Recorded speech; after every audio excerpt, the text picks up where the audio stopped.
আচ্ছা, 28শে ফেব্রুয়ারি final voter list থেকে যাদের নাম ডিলিট হয়ে গেল তারা এখন কি করবেন? আমি কিন্তু আন্ডার অ্যাডজুডিকেশন থেকে ডিলিটেড হয়ে যাওয়া ভোটারদের কথা বলছি না। 28শে ফেব্রুয়ারি প্রথম ফাইনাল ভোটার লিস্ট পাবলিশড হয়, সেখানে প্রথমেই অনেকের নাম সরাসরি ডিলিট হয়ে যায় এবং সেই তারিখের ফাইনাল ভোটার লিস্টে অনেকের নাম আন্ডার অ্যাডজুডিকেশনে চলে যায়।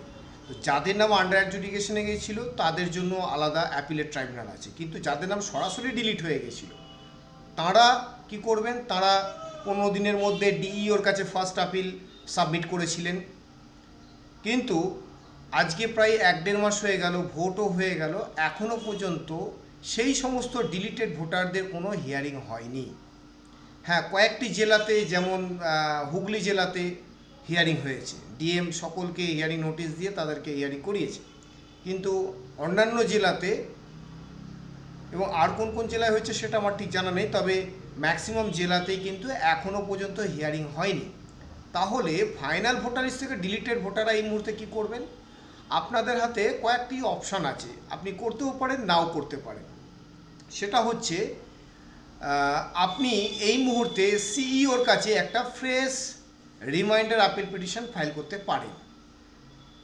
সেক্ষেত্রে আপনাকে একটা গ্রাউন্ডস দেখাতে হবে যে আপনি উইদিন টাইমের মধ্যেই ডিইওর কাছে ফার্স্ট আপিল ফাইল করেছিলেন, কিন্তু আপনার আপিল পিটিশনটাকে এখনও পর্যন্ত ডিসপোজ করেনি, এখনও পর্যন্ত আপনাকে কোনো হিয়ারিং নোটিশ দেয়নি।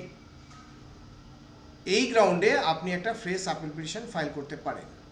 অথবা আরও একটি জিনিস করতে পারেন এবং যেটা খুব সলিড হবে, সেটা হচ্ছে আপনি এই মুহূর্তে কলকাতা হাইকোর্টে একটা রিট পিটিশন ফাইল করতে পারেন, যেটাতে আপনি কোর্টের কাছে একটা ডাইরেকশন চাইতে পারেন যাতে ডিইও আপনার আপিল পিটিশনটাকে ইমিডিয়েটলি ডিসপোজ করে, অর্থাৎ আপনাকে হিয়ারিংয়ের সুযোগ দেয়।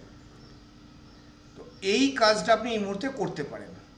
না হলে আপনাকে এখন অপেক্ষা করতে হবে কবে ডিইও আপনাকে হিয়ারিং নোটিশ দেবে, কবে আপনার হিয়ারিং হবে, তার উপর আপনাকে অপেক্ষা করতে হবে। তবে হ্যাঁ, আপনি হাইকোর্টে রিট ফাইল করবেন কি করবেন না সেটা সম্পূর্ণ ব্যক্তিগত বিষয় এবং সকলের পক্ষে সম্ভব নয় হাইকোর্টে রিট করা, কিন্তু আপনি অ্যাটলিস্ট, এটা আমার ব্যক্তিগত ওপিনিয়ন বলছি, অ্যাটলিস্ট আপনি একটা সিইওর কাছে একটা ফ্রেশ আপিল পিটিশন ফাইল করে দিন। এটা খুব বুদ্ধিমানের কাজ হবে। তবে হ্যাঁ, ওই কিন্তু প্রথমে যেভাবে আপনি আপিল করেছিলেন, ওই এক পাতার একটা দরখাস্ত, ওই 10 লাইনের একটা দরখাস্ত, ওই জিনিসটা করতে যাবেন না। ওটা কিন্তু প্রকৃত অর্থে আপিল নয়। আপিল লিখতে গেলে কিন্তু সেখানে অনেক কিছু লিখতে হয়, ওটা একটা লিগাল রিপ্রেজেন্টেশন। যদি খুব সংক্ষেপেও লেখা হয়, কমসে কম 10 পাতার লেখা হবে আপিল পিটিশন, সেখানে আপনাকে বিস্তারিত সব কিছু লিখতে হয়। তো এটা বেস্ট হবে আপনি যদি কোনো আইনজীবীর মাধ্যমে আপিল পিটিশনটাকে লেখাতে পারেন, কারণ আইনজীবী জানেন একটা আপিল পিটিশনে কোন মেরিটে কিভাবে কতটা লিখতে হবে, কোন কোন বিষয়বস্তুটাকে আইনের নজরে কিভাবে তুলে ধরতে হবে। আপনি কাঁচা হাতে সেটা হয়তো পারবেন না। আর বিশেষ করে আপনার উকিল বলতে গেলে আপনাকে বিশেষত হাইকোর্টের আইনজীবী হলে খুব ভালো হয়, কারণ ইলেকশন সংক্রান্ত যাবতীয় জুরিসডিকশনটাই হচ্ছে হাইকোর্ট এবং সুপ্রিম কোর্ট। সুতরাং হাইকোর্ট লয়ারদেরকে যত রকম এই ইলেকশন ল এবং রুলস আছে সেগুলো তাদের পড়াশোনা করতে হয়, পারফরমেন্স করতে হয়, প্র্যাকটিস করতে হয়, মামলা মোকদ্দমা করতে হয়। তো তারা এই বিষয়ে সম্পূর্ণ নখদর্পণ রয়েছে তাদের, তাই তাদেরকে দিয়ে লেখাটা খুবই যুক্তিপূর্ণ হবে এবং ওরা খুবই দক্ষতার সাথে আপনার আপিল পিটিশনটা লিখে দেবেন। তো আপনি এই জিনিসটা করতে পারেন এবং সেই সাথে আপনি আপনার ডকুমেন্টসগুলোকেও রেডি রাখুন। আপনার কিন্তু এখন আর ওই 2002-এ ভোটার লিস্টে বাবার নাম ছিল, মায়ের নাম ছিল, শুধুমাত্র এই পয়েন্টে আটকে থাকলে হবে না। আপনাকে দুটো জিনিস প্রমাণ করতে হবে, সেটা হচ্ছে এক, আপনি জন্মসূত্রে দেশের নাগরিক, এবং দুই, আপনি একজন অর্ডিনারি রেসিডেন্স। আপনি বংশ পরম্পরা সূত্রে আপনার বাপ দাদু ঠাকুমা তাদের বংশ পরম্পরা ধরে আপনি এই দেশে দীর্ঘস্থায়ী বাসিন্দা, বংশ পরম্পরাভাবে আপনি এই দেশে বাস করে আসছেন।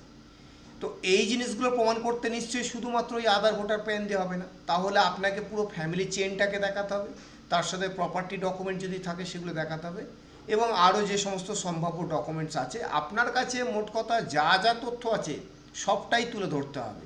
কারণ আপনি জানেন না ঠিক কোন ডকুমেন্টটা কীভাবে কাজে লেগে যেতে পারে, তাই আপনি একবার পরামর্শ করে নিন আপনার এলাকার কোনো একজন পরিচিত আইনজীবীর মাধ্যম দিয়ে। আর যারা রিট পিটিশন ফাইল করতে আগ্রহী তারা কিন্তু ইমিডিয়েটলি একটা প্রিপারেশান নিন। ধন্যবাদ।